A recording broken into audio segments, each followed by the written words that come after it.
ठिकाणी शिवसेनेच्या उपनेते आणि ज्यांना आपण ऐकण्यासाठी आलाय त्या अंधारे मॅडम आलेले आहेत, आमचे परशुराम उपरकर आलेले आहेत. मी काही गोष्टी तुम्हाला याच्यापूर्वी सांगितल्या. खरं तर हिंदू कोण खतरे में नाही, बीजेपी खतरे में आहे आणि त्या खतऱ्यामधून त्यांना अजून खतऱ्यात कसं टाकायचं ते आपल्याला बघायचं.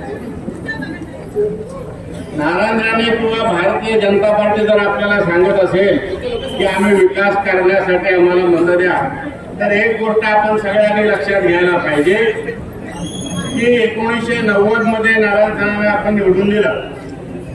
आज 2024 साल आहे, त्याला 34 वर्ष झालेली आहे.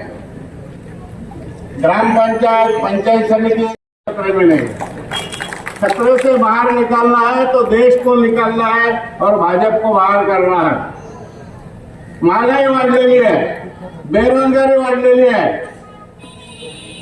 कित्येक गोष्टीच्या इकडे काय म्हणतात ते प्रश्न निर्माण झालेले आहे आणि यामध्ये हिंदुत्व आठवलेलं आहे. हा देश आहे, हा देश किती वर्षाचा इतिहास आहे, 2000 वर्षाचा इतिहास आहे. इथे ख्रिश्चन धर्म आहे, इथे पारसी धर्म आहे, इथे बौद्ध धर्म आहे, इथे जैन आहे, सगळ्या प्रकारचे लोक गोविंदाने नाचतात.